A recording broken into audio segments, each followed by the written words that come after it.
Welcome to Bradley's Chicken Episode 1.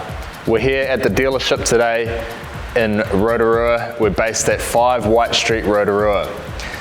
Now Bradley's is a new name to the motorcycle industry. The dealership was previously Patterson O'Connor, owned by Mark and Brian Patterson, and after 31 years they have decided to sell the dealership to myself, and now it is renamed as Bradley's.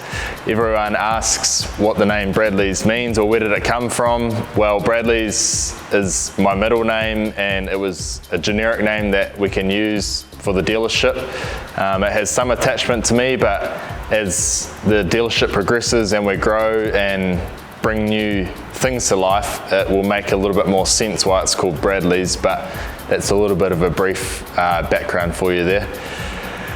With these chickens, just going to check in hopefully every month with you guys and just let you know some of the things happening in the dealership. Today will be a lot about how it is at the moment and some of the changes I'm going to make inside here, and then as we progress and get further along, then I will check in with things like news from the 4 OEM brands that we do here: Yamaha, KTM, Kawasaki and Can-Am. So there could be news from any one of those brands that I can shed some light on, some industry news.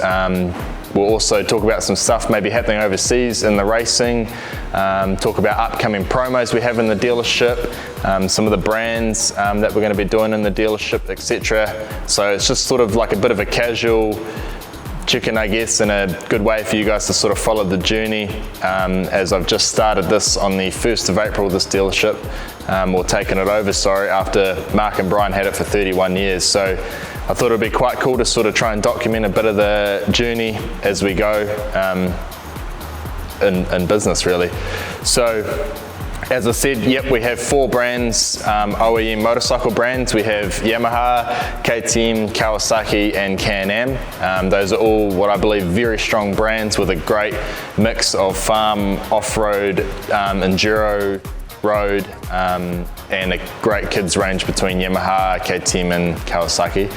So they're 4 really strong brands and they do really well in New Zealand, and I think the location of Rotorua is an awesome spot because we have a great farming community, we have a great off-road motocross scene with Tech Park, Rotorua, Taupo, Tokoroa motocross tracks all within an hour of here, and then we have also a great trail ride / enduro scene with Dirt World, Burnbuster, Bert's Farm, Perini's, and we also have Sean Clark and his Forestland club that are just over in Tokoroa that do heaps of awesome events as well. So in terms of the location, I thought this was a pretty cool place to move to, and there's a lot going on in terms of the motorbike world, and yeah, so it was cool to move to Rotorua now, and cool to get into the dealership and start selling bikes basically.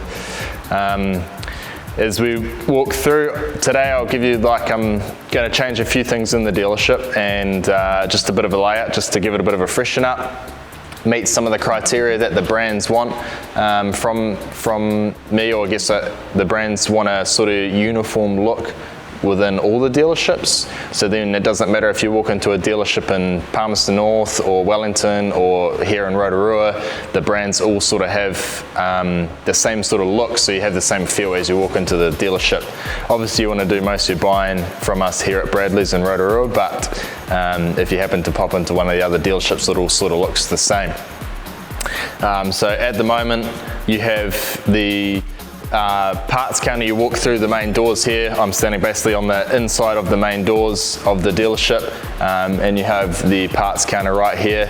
We've already done a lick of paint on that. It's gone from silver to black, which has just spruced it up a little bit, and yeah, so that's nice. Directly right there we have 2 parts people on, Mel and Brian, and they do an amazing job. Super knowledgeable. They've both been doing it for, Brian's been doing it for probably 30 years and Mel's been doing it for at least 10 years, so they know their stuff, which is awesome. As we walk through here, the first brand that we'll talk about will be Can-Am. Obviously Can-Am very strong in the side-by-side market with the Defender, Can-Am Defender, and they also have the quads, the Can-Am quads, which are always very popular as well. So what we'll end up with here is, this will end up being sort of the Can-Am area. We have a couple of quads here at the moment. The office will be painted black, this one here, and this will all be painted black as well, all into here. These second-hand road bikes and scooters will hopefully be gone, sold. And yeah, so this will end up being a Can-Am side-by-side here. You have your Can-Am product wall there, where it will have what they call pack parts and accessories. So it'll be belts and accessories will be placed on the wall there. And then obviously, yeah, all of this will have a black, it'll be painted black basically.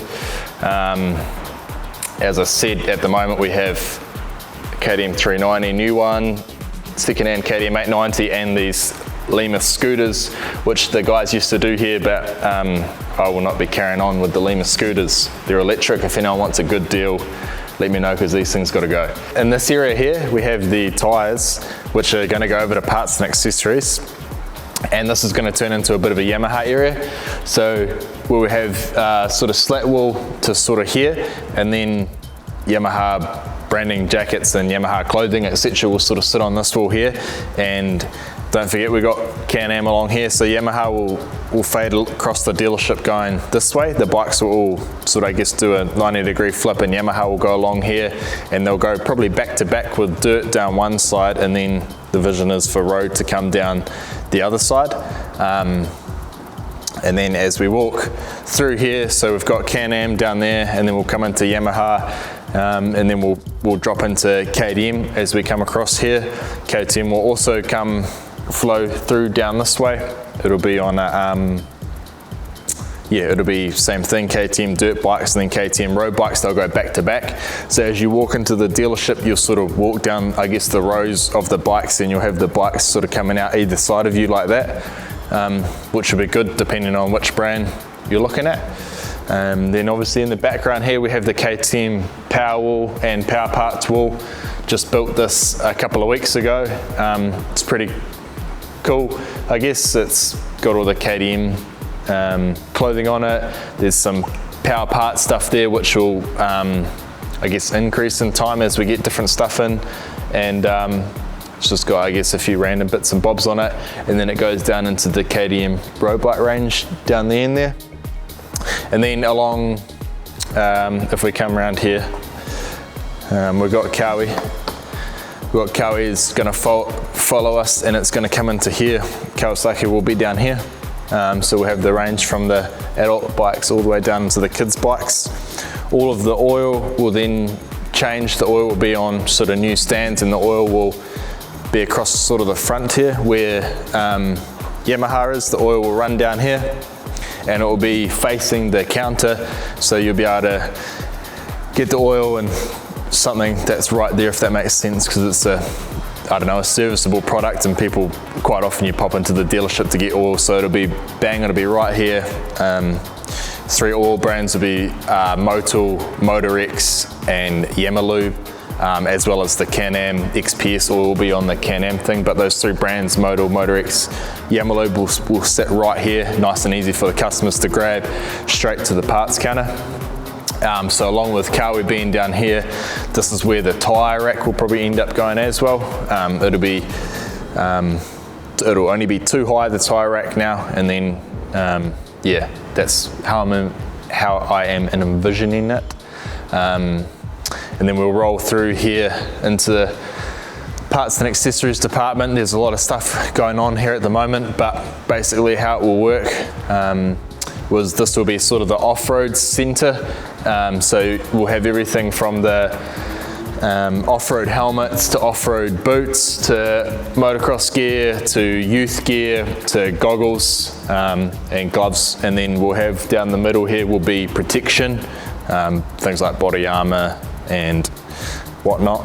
And then you'll go into here, we'll go into road bike boots, road bike helmets, and then into road bike gear, sort of where that already is there. That'll sort of all stay the same. We'll try and, that's obviously a bit of protection that will move away from there, and that'll stay into the moto corner over here. And yeah, I guess that's sort of sort of it for now. We'll flick back around here where we have the current helmets. So this is where we have the Ranger helmets at the moment, but obviously the off-road helmets are going to go down into the off-road area, and then the road helmets are going to go into the road area. So I haven't still quite decided what I'm going to put here, but I'm thinking something maybe like Krieger for the adventure riders will pop here. Possibly might dabble in a bit of Ithaca for the cool guys out there that wear Ithaca. Possibly a bit of Cardo helmet intercom systems. Just more some high moving stock will go probably right here, so it's right by the counter as well. And yeah, so that should be good. Hopefully get all this sort of done by around about May, and then by the time June 20th comes, we have a shop sale / shop opening, I guess, where obviously we'll invite everyone to come down and check out the store and obviously all the different changes. The new signage, the signage is still Patterson O'Connor out the front at the moment. That's sort of in the process of being changed, so we'll get that changed as well. So hopefully by June 20th there'll be like a bit of a shop opening / sale. We're going to have some really good discounts, sort of 20 to 70% off stuff, and that'll be really cool. And everyone will come down. I'm trying to work on a few things to hopefully make it a bit more special as well. Some other stuff is we have a workshop here with technicians. Have sort of 2 full-time technicians, and then we have 2 contract technicians as well for when it gets busy. And then we also have in-house here, we have Mark Patterson has his own suspension. So that is a separate business now with Mark and Bradley. So Mark is Mark Patterson Suspension, but he still operates in his normal suspension setup out in the workshop there. And he also runs the workshop, which is cool. So that's good to be able to offer that to a customer that's coming in and wants some suspension work, etc. Although it's a separate business, it's still all in-house here, so we can set the bikes up for the customers from the day dot without having to send anything anywhere. So it's really nice, and he does have a lot of experience. I think over 40 years experience Mark has in the suspension game. So that's pretty cool to have him basically right here in-house. And yeah, some other cool things. We've got some cool farm promos coming up in May, June, July, which will be pretty cool. Won't release or talk about them just yet. Yamaha has some wicked finance deals on at the moment. 1% finance on the off-road range for adult stuff. They have 0% finance on kids stuff at the moment. So that's super sharp pricing. Yamaha also has great deals on Teneres and the World Raid adventure bikes. And speaking of adventure, going into KTM, the KTM 390 adventure got pushed back ever so slightly another month into August now, so it'll be August before we see the KTM adventure 390, which everyone is looking forward to seeing the new platform. I'm looking forward to riding the new adventure. I started riding adventure bikes on the 390 back in a few years ago, pretty old now. So yeah, excited to see the new 390 and its update. We'll do a review video on the 390, which will be cool as soon as it comes in. We'll take it out for a test ride and do a bit of a review on that. And yeah, otherwise business as normal at Bradley's. Yeah, episode 1, I guess that was episode 1, looking through the dealership. Hopefully by the time we get to episode 2, we've had a lot of changes and I can show you guys some more cool stuff and talk about a few different things. And if you've got any questions, pop them down below, and happy to share the journey with you guys.